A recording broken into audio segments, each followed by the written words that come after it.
kritik Bung Riza Patria tadi sebelum break tampaknya mau disampaikan kepada para pendukung pemerintahan sekarang. Saya mau klarifikasi sedikit ya.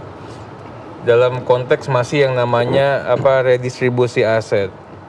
Ini kan jelas Pak Riza, kita rapat tiap hari di Komisi 2, kemudian saya 3 tahun sama Pak Riza Komisi 2. Ini kan instrumen bagaimana kita mengatasi ketimpangan sosial kepemilikan hak atas tanah. Tadi kan dijelaskan sama Pak Riza juga, mana buktinya? Jelas Pak, ya di tempat saya, di dapil saya, ya itu HGU expired. Kalau HGU expired itu artinya punya swasta.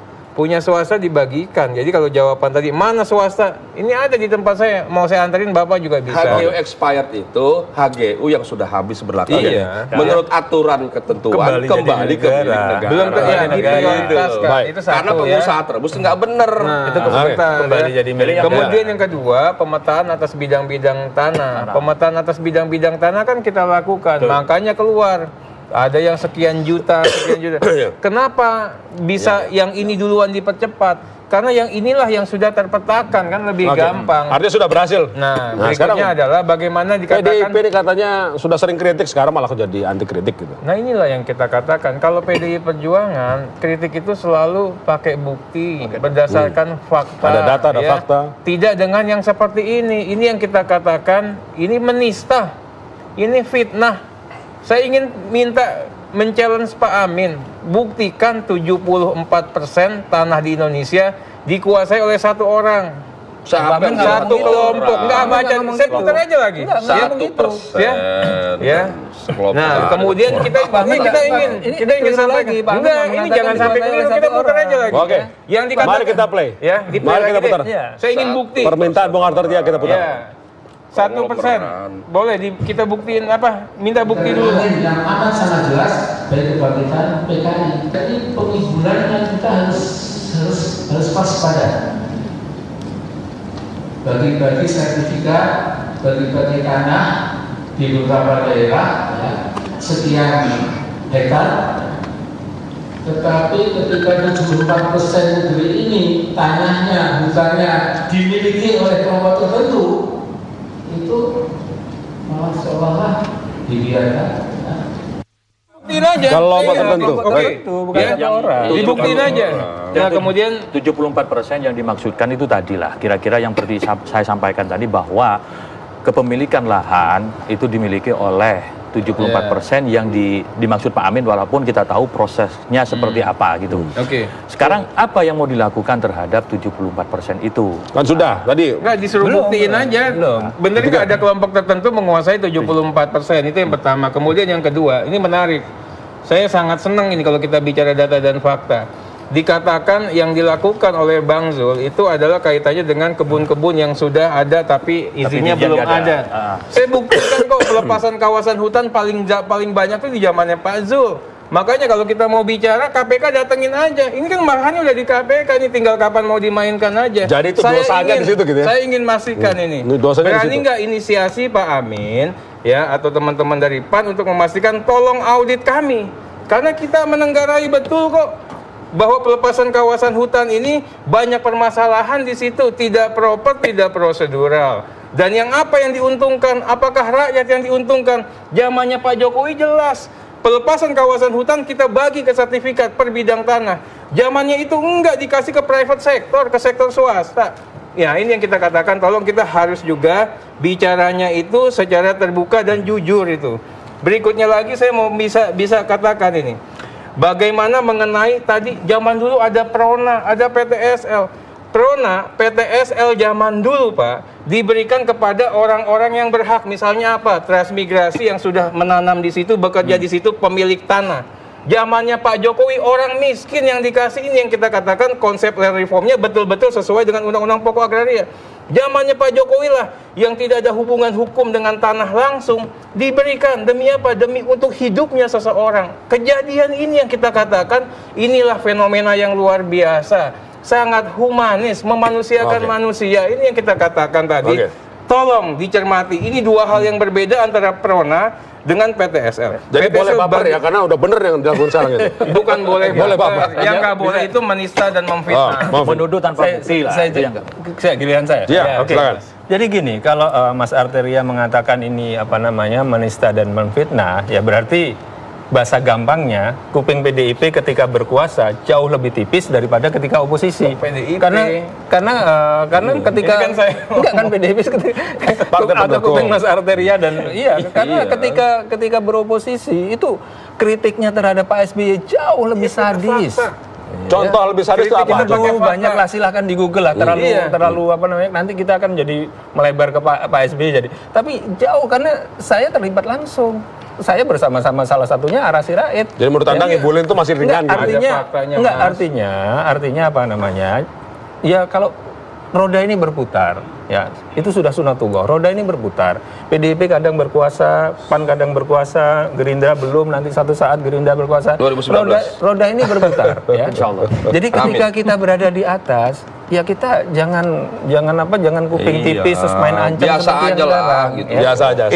Itu yang pertama. Yang pertama. Ya. Oke. Terus yang kedua, masalah apa namanya program yang dikatakan tadi pelepasan di zaman Pak Zul tadi, ya kan? Jadi silakan nanti dirinci, ya. Yang betul-betul murni pelepasan, yang sewa pakai, yang pinjam pakai. KPK masuk apa-apa berarti. Ada rinciannya itu, ada rinciannya. Dan silakan dirujukkan ke atas ke program pemerintah. Ya, karena yang dilakukan Pak Zul itu adalah dalam kaitan dengan program pemerintah. Pak SBY. Kalau di situ ada kesalahan Pak Zul, ya tentu setiap pejabat publik harus mau bertanggung jawab kalau ada kesalahan, ya kan? Tapi kalau itu melaksanakan program pemerintah, ya itu programnya Pak SBY pemerintah saat itu yang legitimate kok, ya kan? Itu yang kedua ya. Kita audit aja Pak kalau gitu. Ya, kemudian yang ketiga, ya kembali ke masalah tanah yang 74% tadi, ya. Jadi kalau kita dikatakan di zaman Pak Jokowi percepatan segala macam sudah baik apa segala macam, dari awal saya katakan saya mengapresiasi percepatan. Tapi apakah ini merata di seluruh Indonesia? Apakah keadilan merata di seluruh Indonesia? Enggak, sebentar. Saya akan kasih contoh satu kasus.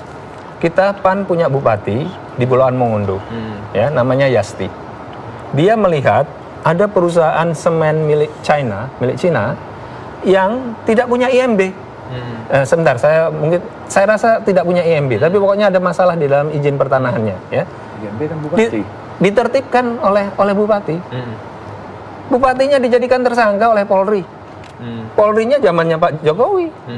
Terus keadilan hukumnya di mana? Menurut Anda itu ada hubungannya di situ? Bukan, maksud saya adalah bahwa jangan hanya melihat pada penyerahan sertifikat saja, lihat pada masalah pertanahan yang secara menyeluruh. Jadi Mas Derajat, kalau memang Pak Jokowi memang betul-betul pengen membuat program pertanahannya itu sesuai dengan UUD 45, ya seluruh jajarannya rapikan dong. Oke. Itu kritik Pak Amin secara ini saya mau nanya juga, jadi Pak Derajat, jadi yang 74% lahan dikuasai kelompok itu ditarik kembali atau benar itu kenyataannya? 74%. Jadi gini, sebagian besar lahan itu dikuasai oleh kelompok tertentu. Benar nggak itu?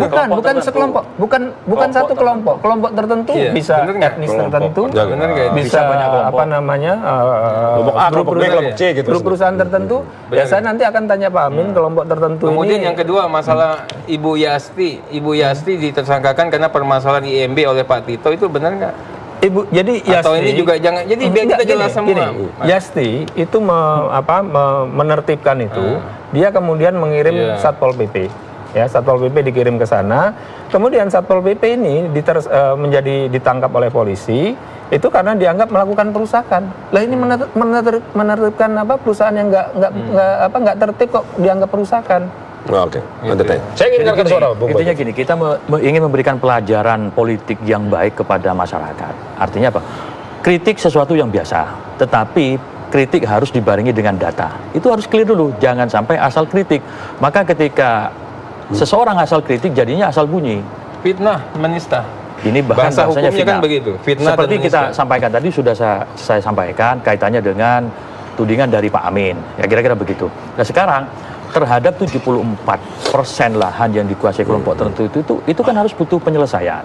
Kita fakta menunjukkan bahwa itu terjadi perizinannya di zamannya Bang Zulkifli. Artinya Mas Badawi mengakui kan ada sekelompok ada lahan yang sangat luas dikuasai oleh kelompok. Tapi memang kan 74% lahan. ini kan kalau kita dari 2,4 juta perizinan lahan dari lahan hutan menjadi perkebunan itu 70%-nya dikeluarkan izinnya di zaman Bang Zulkifli. Yang dikeluarkan izinnya oleh Pak Zulkifli itu belum, tidak semuanya itu terlaksana dengan baik. Misalkan ada yang terbengkalai, ada misalkan sudah nggak diapa-apakan. Itu harus segera dilakukan tindakan. Terus kemudian kaitannya dengan tadi yang disampaikan administrasi lahan, administrasi pertanahan, terus terang saja administrasi agraria kita itu masih lemah. Ketika Anda mengakui itu, kita mengakui itu, maka proses yang dilakukan oleh Pak Jokowi diantaranya memberikan bagi-bagi sertifikat melalui program PTSL itu sebuah tahapan yang cukup bagus. Bahkan kita ada 126 bidang, misalkan 126 juta bidang pada tahun 2024. Tujuannya begini, Mas. itu diapresiasi oleh dua narasumber ini. Iya, diapresiasi, dan kita mitra kerja di Komisi 2 teman gitu kan untuk membahas persoalan ini. Tapi Pak Riza, pendapat yang di Komisi 2 main di sini berbeda ini. Oh ya, yang berbeda. Nggak ada. Saya justru ingin Ada keuntungannya. Ketika sertifikasi administrasi lahan itu dilakukan, pertama, legalisasi lahan itu ada. Jelas, lahan itu milik siapa. Yang kedua, nilai aset dari sebuah lahan itu akan naik. Kenapa? Yang kita tahu, yang disampaikan oleh Pak Atria tadi, warga kita kebanyakan kesulitan dalam misalkan akses permodalan untuk meningkatkan perekonomian. Dengan adanya dia miliki sertifikat, itu bisa dijadikan agunan. Jadi itu salah satu contoh. Kita kasih yang namanya akses reform. Baik, kita break dulu karena hanya tersisa satu segmen yang akan saya dengarkan dari Anda adalah kalau menghadapi dengan kritik seperti ini, kritik seperti apa yang terbaik agar tidak menjadi sebuah ada fitnah, kemudian ada yang baper dan sebagainya. Kami akan kembali saat lagi di penghujung Dua Sisi.